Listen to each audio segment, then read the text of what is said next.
कहानी शुरू होती है कुछ दोस्तों से जो रात को पार्टी कर रहे होते हैं। सब हंसी मजाक में मस्त रहते हैं, लेकिन उसी बीच एक लड़की बिल्कुल चुपचाप उनके बीच ही उदास होकर बैठी रहती है। दोस्तों को जब उसकी हालत नजर आती है तो वो पूछते हैं, क्या हुआ, तुम इतनी परेशान क्यों हो? लड़की धीरे धीरे बताती है कि मार्केट में एक नया ऐप आया है जो दावा करता है कि ये इंसान की मौत का सही दिन और टाइम बता देता है।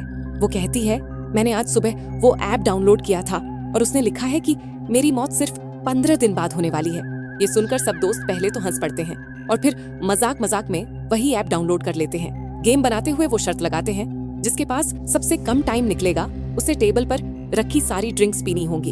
ऐप डाउनलोड करने से पहले सबके सामने लंबा चौड़ा यूजर एग्रीमेंट आता है, जिसे कोई भी पढ़ने की जहमत नहीं उठाता और सब एक्सेप्ट कर देते हैं। अब हर किसी की स्क्रीन पर उनकी लाइफ का काउंटडाउन दिखाई देता है। कोई 20 साल तक जीने वाला था, कोई 60 साल तक, लेकिन तभी कोटनी की बारी आती है। जब वो अपना मोबाइल दिखाती है तो सबके होश उड़ जाते हैं, क्योंकि उसके पास सिर्फ 3 घंटे बचे थे। ये देखकर कोटनी डर जाती है, लेकिन बाकी दोस्त उसे समझाते हैं, रिलैक्स, ये बस एक मजाक है, रियल नहीं। गेम के हिसाब से जिसके पास सबसे कम टाइम होगा वही ड्रिंक्स पिएगा, और कोटनी हार जाती है। लेकिन असली डर तो अब शुरू होने वाला था, क्योंकि उसका काउंटडाउन धीरे धीरे 0 की तरफ बढ़ रहा था। जैसे ही ऐप का काउंटडाउन 0 होने की बात सामने आती है, कोटनी डर के मारे सहम जाती है। लेकिन उसके दोस्त उसे हिम्मत देते हैं, डरो मत, ये सब सिर्फ मजाक है। गेम के रूल्स के हिसाब से जिसके पास सबसे कम टाइम होगा उसे सारी ड्रिंक्स पीनी होंगी, और क्योंकि कोटनी के पास सिर्फ 3 घंटे बचे थे, वो हार जाती है। दोस्त उसे याद दिलाते हैं, रूल्स के मुताबिक तुम्हें सारी ड्रिंक्स पीनी होंगी। तभी अचानक उसका बॉयफ्रेंड इवन पार्टी में आ जाता है और कहता है, नहीं, ये सब मैं करूंगा। और फिर कोटनी की जगह वो खुद सारी ड्रिंक्स पी जाता है। पार्टी खत्म होने के बाद दोनों कार में बैठते हैं, लेकिन इवन ज्यादा पीने की वजह से नशे में धुत होता है। कोटनी उसे रोकती है, तुम ड्राइव मत करो, लेकिन इवन उसकी बात नहीं मानता। डर के मारे कोटनी कार से उतर जाती है और पैदल घर जाने लगती है। इवन कई बार उसे बुलाता है, लेकिन जब वो नहीं मानती तो गुस्से में उसे वहीं छोड़कर गाड़ी तेजी से निकाल देता है। इसी बीच कोटनी के मोबाइल पर अचानक नोटिफिकेशन आता है, you broke the user agreement.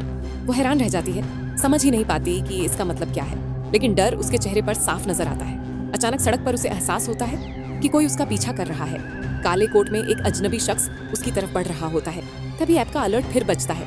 7 minute बचे हैं। कोटनी घबरा कर भागते हुए जल्दी से अपने घर पहुंचती है। जैसे ही वो अंदर कदम रखती है, अजीब अजीब आवाजें सुनाई देने लगती हैं। मोबाइल का अलर्ट लगातार बजता रहता है। तंग आकर वो फोन ऑफ कर देती है, लेकिन डरावनी बात ये थी कि फोन अपने आप ऑन हो जाता है और काउंटडाउन फिर से शुरू हो जाता है। तभी अचानक कोई अदृश्य ताकत उसे हवा में खींच लेती है, और जैसे ही टाइम 0 होता है वो नीचे गिर जाती है। उसी पल उसकी मौत हो जाती है। अब साफ हो जाता है कि ये ऐप कोई मजाक नहीं, बल्कि हकीकत है। ये सच में इंसान की मौत का वक्त बताता है। वहीं दूसरी तरफ इवन की गाड़ी का एक्सीडेंट हो चुका होता है। इवन किसी तरह बच जाता है, लेकिन कार की उस सीट पर जहां कोटनी बैठने वाली थी, एक पेड़ की बड़ी लकड़ी धंस चुकी थी। यानी असली मौत तो वहीं होनी थी, पर तकदीर ने उसे दूसरी तरह से ले लिया।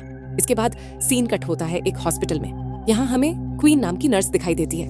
वो ट्रॉली लेकर एक मरीज के कमरे में जाती है, लेकिन पाती है कि मरीज वहाँ नहीं है।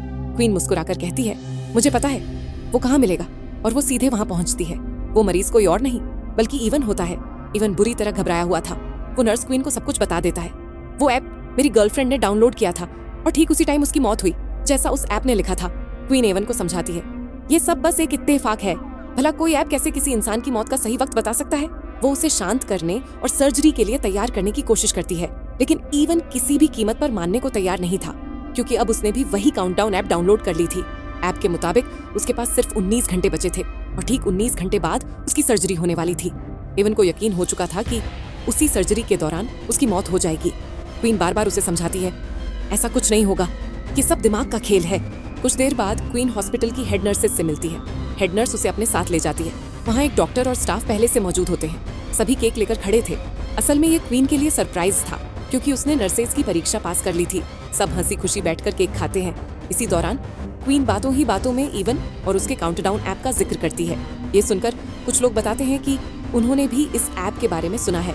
मजाक मजाक में वो सब भी इसे डाउनलोड कर लेते हैं, जिनमें हॉस्पिटल का हेड डॉक्टर सलीवन भी शामिल था। सबको राहत तब मिलती है जब ऐप उनकी जिंदगी का लंबा टाइम दिखाता है। डॉक्टर सलीवन तो बहुत खुश हो जाता है, क्योंकि उसके मुताबिक वो 90 साल तक जीने वाला था। बाकियों का भी टाइम लंबा ही निकलता है। तभी अचानक एक आदमी अपनी बीवी को उठाकर अंदर लाता है। वो औरत ओवरडोज की वजह से बेहोश हो चुकी थी। उसकी धड़कनें और सांस तक रुक चुकी थी, लेकिन डॉक्टर मिलकर उसे इंजेक्शन देकर बचा लेते हैं। पूरा दिन की थकान के बाद शाम को क्वीन अपने घर लौटती है। घर आते ही उसे अचानक काउंटडाउन ऐप डाउनलोड करने का नोटिफिकेशन आता है। वो इसे मजाक समझकर ज्यादा ध्यान नहीं देती और ऐप इंस्टॉल कर लेती है। बिना सोचे समझे सभी टर्म्स एंड कंडीशंस एक्सेप्ट करती है और अगले ही पल स्क्रीन पर दिखता है 2 दिन बचे हैं। ये देखकर क्वीन थोड़ी परेशान तो होती है, लेकिन फिर खुद को समझाती है और इसे इग्नोर करके घर पहुंच जाती है। घर पर उसका परिवार रहता है, उसके पापा और छोटी बहन जॉर्डन, जबकि उसकी माँ की मौत 1 साल पहले कार एक्सीडेंट में हो चुकी थी। अगले दिन हॉस्पिटल में एवन को दिखाया जाता है, जो बहुत ही ज्यादा घबराया हुआ होता है, क्योंकि उसके मोबाइल पर उसकी लाइफ का टाइम धीरे धीरे कम होता जा रहा था और अब बस उसकी जिंदगी के कुछ ही मिनट बचे थे। वह सर्जरी कराने की बजाय हॉस्पिटल से भागने का डिसाइड करता है। जैसे ही वह भागने लगता है, तभी उसके मोबाइल पर नोटिफिकेशन आता है जिसमें बताया जाता है कि उसने यूजर एग्रीमेंट तोड़ दिया। यहाँ हमें पता चलता है कि जब कोई इस ऐप के जरिए अपने लाइफ के बचे हुए टाइम को देख लेता है, तब वह अपनी मौत को टाल नहीं सकता। जिस तरह से कुछ दिन पहले इवन की गर्लफ्रेंड कोर्टनी ने कार से उतरकर पैदल जाकर अपनी मौत को टालने की कोशिश की थी, तब उसने यूजर एग्रीमेंट तोड़ दिया था और वह मारी गई। अब इसी तरह से इवन भी सर्जरी ना करवाकर अपनी मौत को टालने की कोशिश कर रहा है। इवन जैसे ही आगे बढ़ने लगा, तभी इवन को शीशे में पीछे से काला साया नजर आता है, लेकिन जैसे ही इवन पीछे मुड़कर देखता है तो वहां पर कोई भी नहीं होता। तभी अचानक सामने का शीशा टूट गया। ये देखकर डर के मारे इवन भागकर सीढ़ियों के पास जाने लगा। वहां पहुंचते ही अचानक बिजली चली जाती है। तभी उसे किसी के कदमों की आवाज सुनाई देती है। जब वह अपने मोबाइल फोन का टॉर्च ऑन करता है तो सामने उसे अपनी गर्लफ्रेंड कोर्टनी नजर आती है, लेकिन उसकी गर्लफ्रेंड एक डीमन बन चुकी वह उससे भागने लगता है, लेकिन जल्दबाजी में उसका मोबाइल नीचे सीढ़ियों पर गिर जाता है और कुछ देर बाद वह भूत इवन को भी मारकर सीढ़ियों से नीचे फेंक देता है। क्वीन जब हॉस्पिटल आती है तो उसे पता चलता है कि इवन सीढ़ियों से गिरकर मर गया। ये सुनकर उसे इवन की बातें याद आने लगती हैं, जब वह पिछले दिन बार बार क्वीन से कह रहा था कि इस ऐप के हिसाब से वह 19 घंटे बाद मारा जाएगा। इसीलिए अब क्वीन को भी शक होने लगता है कि क्या सच में इस ऐप ने तो इवन को नहीं मारा। अपने शक को यकीन में बदलने के लिए अब वह सीधा उस जगह पर पहुंचती है जहां पर इवन की बॉडी को रखा गया था। वो इवन का फोन उठाती है और उसे चेक करने की कोशिश करती है, लेकिन इस फोन पर इवन का फेस लॉक लगा हुआ था, जिसके लिए वह इवन की बॉडी से कपड़ा हटाती है और उसके मोबाइल फोन को उसके फेस के सामने लाकर स्कैन करती है, जिससे मोबाइल का लॉक खुल जाता है और वह देखती है कि इस ऐप काउंटडाउन 0 पर पहुंच चुका है। अब क्वीन को भी यकीन होने लगता है कि ये ऐप कोई मजाक नहीं बल्कि सच्चाई है। वो अपना ध्यान मोबाइल से हटाकर जैसे ही इवन के चेहरे की तरफ देखती है, अचानक उसका सिर अपने आप उसकी तरफ घूम जाता है। क्वीन घबरा जाती है और फटाफट उस लाश को वापस फ्रीजर में बंद कर देती है। अब उसके दिमाग में बस एक ही डर था, कहीं वही सब उसके साथ भी तो नहीं होगा, क्योंकि ऐप के मुताबिक अब उसके पास सिर्फ 1 दिन बचा था। अगले दिन उसे अपने पापा के साथ माँ की कब्र पर जाना था और उसे साफ साफ एहसास हो चुका था कि रास्ते में उनका एक्सीडेंट होगा और उसी में उसकी मौत हो जाएगी। अपनी मौत को टालने के लिए क्वीन तुरंत अपने डैड को कॉल करती है और कब्रिस्तान जाने का प्लान कैंसिल कर देती है, लेकिन उसी वक्त मोबाइल पर एक नया नोटिफिकेशन आता है, you broke the user agreement. ये पढ़ते ही क्वीन के चेहरे पर घबराहट साफ दिखने लगती है। तभी डॉक्टर सलीवन उसे अपने कमरे में बुलाकर कहता है कि एक पेशेंट को मदद चाहिए, लेकिन वहां पहुंचकर क्वीन को पता चलता है कि डॉक्टर के इरादे कुछ और ही हैं। वो जबरदस्ती करने की कोशिश करता है।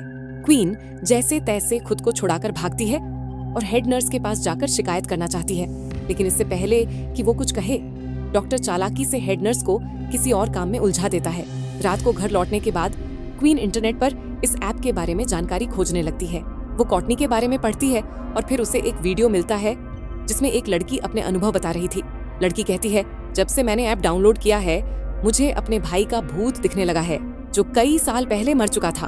कुछ देर बाद वो कहती है, मेरा टाइम खत्म हो गया है, और कैमरे के सामने ही उसके साथ कुछ भयानक हो जाता है। लेकिन जब क्वीन वीडियो के कमेंट्स पढ़ती है तो लोग इसे फेक वीडियो बता रहे होते हैं। इससे क्वीन को थोड़ी राहत मिलती है।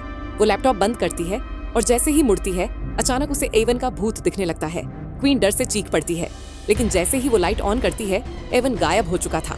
इसी बीच फिर से उसके मोबाइल पर नोटिफिकेशन आता है, यू ब्रोक्ड यूजर एग्रीमेंट। अब उसका डर हद से ज्यादा बढ़ चुका था। क्वीन गुस्से और घबराहट में मोबाइल को जमीन पर पटक कर तोड़ देती है और कमरे से बाहर निकल जाती है। वो पूरी रात कार में बैठकर बिताती है, क्योंकि अब उसे अपने ही घर में चैन से नींद आने वाली नहीं थी। अगली सुबह क्वीन की छोटी बहन जॉर्डन उसे उठाने आती है। दोनों अपने कमरे में लौटते हैं। तभी जॉर्डन को फर्श पर पड़ा क्वीन का टूटा हुआ मोबाइल दिखता है। वो चौंक कर कहती है, तुमने भी ये ऐप डाउनलोड किया है? क्वीन हैरान रह जाती है। उसे और भी झटका तब लगता है जब पता चलता है कि जॉर्डन भी पहले से ही इस ऐप की यूजर थी। अब क्वीन के फोन की स्क्रीन पूरी तरह टूट चुकी थी, इसीलिए वो नया मोबाइल खरीदने के लिए दुकान पर जाती है। वो सोचती है नए फोन में तो ये किलर ऐप नहीं होगा, लेकिन जैसे ही नया मोबाइल ऑन करती है, ऐप अपने आप उसमें इंस्टॉल हो जाता है। क्वीन गुस्से में दुकानदार पर चिल्लाती है, ये ऐप किसने डाला है? लेकिन शॉपकीपर भी अनजान था। उसने डिलीट करने की कोशिश की, मगर हैरानी की बात ये थी कि इस ऐप को हटाने का कोई ऑप्शन ही मौजूद नहीं था। क्वीन गुस्से से फोन छीनकर दुकान से बाहर निकल जाती है। उसी वक्त मैट नाम का एक कस्टमर भी उसी दुकान में आता है और शॉपकीपर से उसी ऐप के बारे में पूछता है। दूसरी तरफ क्वीन अपनी गाड़ी में बैठकर घर लौटने लगती है, लेकिन जैसे ही उसने सामने लगे शीशे में नजर डाली, पीछे सीट पर काले कपड़े पहना हुआ एक आदमी खड़ा था। क्वीन तुरंत पीछे मुड़कर देखती है, लेकिन वहाँ कोई नहीं था। अचानक अजीब सी शक्ल वाले हाथ उसके चेहरे को ढक लेते हैं। क्वीन घबरा जाती है। उसकी कार तेजी से रिवर्स होने लगती है और पीछे खड़ी गाड़ी से टकराते टकराते बचती है। पीछे वाली कार का ड्राइवर गुस्से में बाहर आकर क्वीन पर चिल्लाने लगता है। तभी दुकान से बाहर आया मैट उस सिचुएशन को संभाल लेता है। वो क्वीन से कहता है, मैंने भी ये ऐप डाउनलोड किया है और मैं तुमसे भी पहले मरने वाला हूँ। दोनों पास की एक बार में बैठकर इस ऐप के बारे में बातें करने लगते हैं। मैट पूछता है, जब तुमने ये ऐप इंस्टॉल किया था, क्या तुमने यूजर एग्रीमेंट पढ़ा था? क्वीन जवाब देती है, नहीं, मैंने बिना देखे ही एक्सेप्ट कर लिया था। मैट सिर हिलाता है, मैंने भी यही गलती की। दोनों को अब पछतावा होता है कि काश उन्होंने पहले उस टर्म्स एंड कंडीशंस को पढ़ लिया होता। तभी बार में बैठे एक नशेड़ी पर मैट की नजर जाती है। वो क्वीन से मुस्कुराकर कहता है, क्यों ना इस आदमी से कहें कि वो अपने फोन में ये ऐप डाउनलोड करे, शायद इसके जरिए हम असली टर्म्स एंड कंडीशंस देख पाएं। नशे में धुत वह आदमी बार बार बकवास कर रहा था। क्वीन और मैट उसके पास जाकर उसे बहलाते हैं और काउंटडाउन ऐप डाउनलोड करने के लिए राजी कर लेते हैं। जैसे ही वो आदमी टर्म्स एंड कंडीशंस वाले सेक्शन तक पहुंचता है, क्वीन फौरन उसका मोबाइल पकड़ लेती है और ध्यान से पढ़ने लगती है। अब जाकर उन्हें एक सख्त नियम का पता चलता है, जिस किसी ने अपनी मौत का समय ऐप में देख लिया, वो अपनी किस्मत से बच नहीं सकता। और अगर कोई यूजर अपनी मौत को टालने की कोशिश करता है तो वो कॉन्ट्रैक्ट तोड़ देता है। दोनों के चेहरों पर टेंशन साफ नजर आ रही थी, क्योंकि उन्होंने ट्रिप कैंसिल करके वही गलती कर दी थी। फिर भी वो पागल नशेड़ी बेफिक्र होकर एग्रीमेंट एक्सेप्ट कर देता है। स्क्रीन पर लिखा आता है कि उसके पास 40 साल की जिंदगी बची है। ये देखकर वो खुशी खुशी हंसने लगता है। उसी पल क्वीन को याद आता है कि जिस हॉस्पिटल में वो काम करती है, वहाँ एक पादरी है, शायद वही उनकी मदद कर सके। इसके बाद क्वीन और मैट हॉस्पिटल जाते हैं और पादरी को सारी कहानी बताते हैं, लेकिन पादरी उन्हें सीधा जवाब देता है कि वो किसी भी डीमन पर यकीन नहीं करता। हाँ, वह उन्हें एक और पादरी का एड्रेस जरूर दे देता है जो ऐसे मामलों का एक्सपर्ट है। यहीं पर हेड नर्स क्वीन को अचानक एक मीटिंग में बुला लेती है। मीटिंग में डॉक्टर सलीवन चालाकी से पलटवार करता है और आरोप लगा देता है कि क्वीन ने ही उसे हरास किया था। क्वीन सफाई देने की कोशिश करती है, लेकिन वहाँ मौजूद हेड उसकी एक भी बात सुनने से इनकार कर देता है। आखिरकार मीटिंग का नतीजा यही निकलता है कि क्वीन को जॉब से निकाल दिया जाता है। लेकिन अब जॉब की चिंता किसे थी? क्वीन जानती थी कि खेल उसकी जिंदगी का है। इसके बाद क्वीन और मैट चर्च पहुंचते हैं और उस पादरी को ढूंढते हैं जिसका जिक्र पहले किया गया था। आखिरकार वे उस फादर तक पहुंच ही जाते हैं और ऐप के बारे में सब कुछ बता देते हैं। फादर उनकी बातें सुनकर बाइबल से एक पुरानी कहानी सुनाता है। वो कहता है, 100 साल पहले एक राजकुमार हुआ करता था। उसे युद्ध पर जाना था, लेकिन उसके मन में डर था कि कहीं वो इस जंग में मारा ना जाए। डर के मारे राजकुमार एक बूढ़ी जिप्सी औरत के पास गया और उससे पूछा, क्या मैं इस युद्ध में जिंदा लौटूंगा? जिप्सी औरत ने उसकी आंखों में देखते हुए जवाब दिया, मैं तुम्हें तेरी मौत का सही समय बता सकती हूँ, लेकिन शर्त साफ थी। अपनी मौत का समय जानने के बाद राजकुमार उसे बदलने की कोशिश नहीं करेगा। राजकुमार ने हामी तो भर दी, लेकिन जब उसे पता चला कि उसकी मौत युद्ध में तय है तो वह डर गया। डर के मारे उसने चाल चली और अपने छोटे भाई को युद्ध पर भेज दिया। मगर हैरानी की बात यह रही कि उसका भाई सही सलामत लौटा और युद्ध में जीत भी हासिल कर ली। लेकिन राजकुमार की किस्मत उससे पीछा छुड़ाने वाली नहीं थी। उसके धोखे की वजह से उस पर ओजिन नाम का एक दानव सवार हो गया। ओजिन ने उसे धीरे धीरे सताकर उसी समय पर मारा जिस समय पर उसकी मौत लिखी हुई थी। फादर ये किस्सा सुनाकर बताते हैं कि असल में वही ओजिन अब इस दुनिया में काउंटडाउन ऐप के रूप में मौजूद है, और अगर क्वीन और मैट को बचना है तो सबसे पहले इस ऐप का असली कोड उनके पास लाना होगा। अब दोनों समझ जाते हैं कि वक्त बहुत कम है, इसलिए वे तुरंत उसी मोबाइल शॉपकीपर के पास पहुंचते हैं और उससे ऐप को हैक करने की रिक्वेस्ट करते हैं। पहले तो शॉपकीपर साफ मना कर देता है, लेकिन जब क्वीन उसे पैसे थमाती है तो वो मान जाता है। कई घंटों की मेहनत के बाद आखिरकार ऐप का सोर्स कोड उसके हाथ लग ही जाता है। क्वीन तुरंत उसका फोटो ले लेती है ताकि फादर को दिखाया जा सके। इसी दौरान उन्हें पता चलता है कि इस ऐप के लाखों यूजर्स हैं। यही शॉपकीपर, जिसका नाम डेरिक था, मजे मजे में अपना नाम भी लिस्ट में ढूंढ लेता है और फिर चालाकी से कोड एडिट करके अपनी उम्र 100 साल से भी ज्यादा कर देता है। और सबसे चौंकाने वाली बात, ये तरीका वाकई काम कर जाता है। अब डेरिक के पास ऐप का पूरा कंट्रोल था। वो जिसे चाहे जितने साल चाहे बढ़ा सकता था। क्वीन और मैट की रिक्वेस्ट पर वो दोनों की उम्र भी बढ़ा देता है। लेकिन तभी क्वीन की नजर डेटाबेस में अपनी छोटी बहन जॉर्डन के नाम पर पड़ती है। वहाँ लिखा था, जॉर्डन की मौत क्वीन से ठीक 3 मिनट पहले तय है, यानी कि उसी एक्सीडेंट में दोनों की जिंदगियां चली जाने वाली थीं। ये देख क्वीन का दिल कांप उठता है, लेकिन वो बिना देर किए जॉर्डन की उम्र भी तुरंत बढ़ा देती है। अब जब क्वीन और मैट की लाइफ बढ़ चुकी थी, दोनों को लगा कि आखिरकार उन्होंने मौत को हरा दिया है। लेकिन उनकी ये खुशी ज्यादा देर टिक नहीं पाई। क्वीन और मैट उस रात क्वीन के घर पहुंचे और सुरक्षित रहने के लिए उन्होंने एक ही कमरे में सोने का फैसला किया। दरअसल भले ही टाइम बढ़ गया था, लेकिन उनके दिलों में उस डीमन का डर अब भी जिंदा था। सोने से पहले क्वीन ने मैट से पूछा, तुमने ये ऐप आखिर डाउनलोड क्यों की थी? मैट ने गहरी सांस लेकर बताया कि कुछ साल पहले उसका एक छोटा भाई था, बहुत मासूम और डिसेंट, लेकिन वो हमेशा बीमार रहता था और एक दिन बीमारी के चलते उसकी मौत हो गई।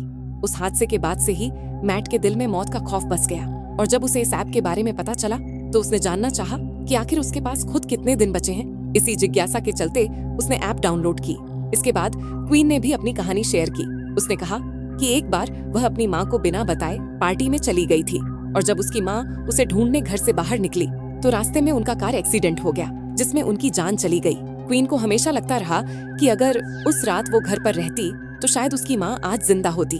अपनी अपनी तकलीफें बांटने के बाद दोनों नींद में चले गए, लेकिन रात के बीचों बीच वही डीमन एक बार फिर लौट आया। क्वीन को अचानक अपने कानों में अजीब फुसफुसाहट सुनाई दी और उसकी आंख खुल गई। उसने देखा कि मैट का हाथ उसके पेट पर रखा है।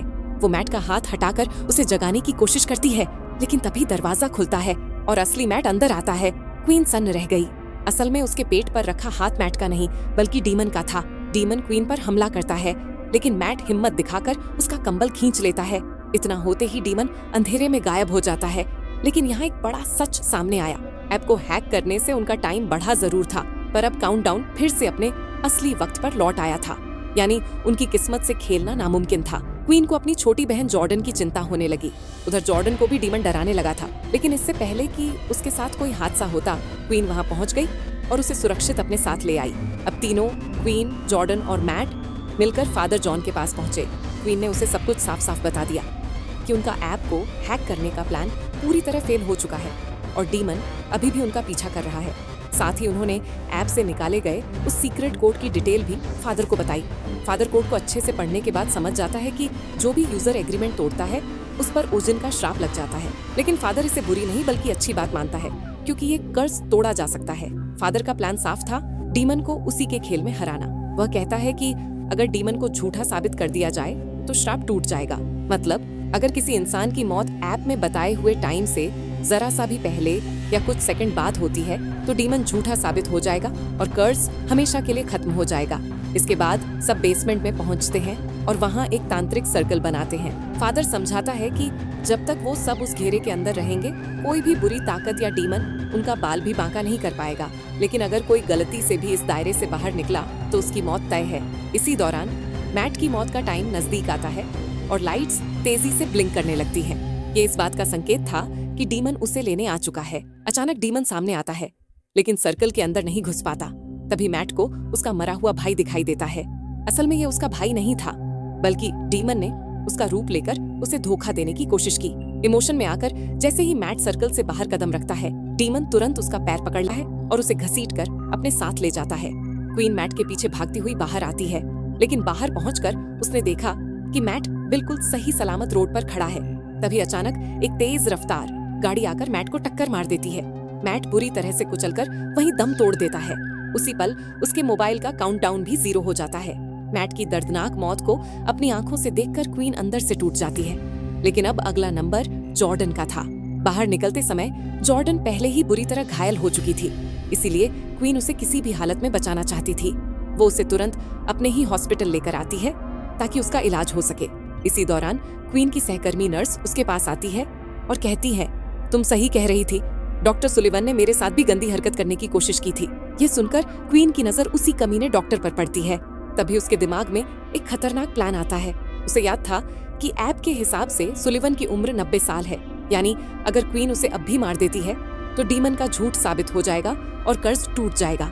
इससे उसकी और जॉर्डन की जान बच सकती थी। प्लान के मुताबिक क्वीन डॉक्टर के ऑफिस जाती है और कहती है, मुझे अपनी जॉब वापस चाहिए और इसके लिए मैं कुछ भी करने को तैयार हूँ। फिर वह उसे बहला फुसलाकर हॉस्पिटल के पीछे वाले सुनसान एरिया में बुलाती है। डॉक्टर लालच और हवस में अंधा होकर क्वीन के जाल में फंस जाता है और उस जगह पहुंच जाता है। वहाँ क्वीन हाथ में लोहे का सरिया लिए उसका इंतजार कर रही होती है।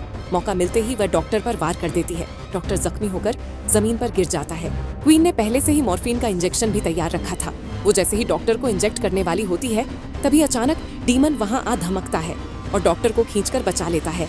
डर से पागल डॉक्टर तुरंत वहाँ से भाग निकलता है। अब हालात और भी खराब हो चुके थे क्योंकि जॉर्डन की मौत का वक्त बिल्कुल करीब आ चुका था। जॉर्डन के पास अब सिर्फ 2 मिनट बचे थे।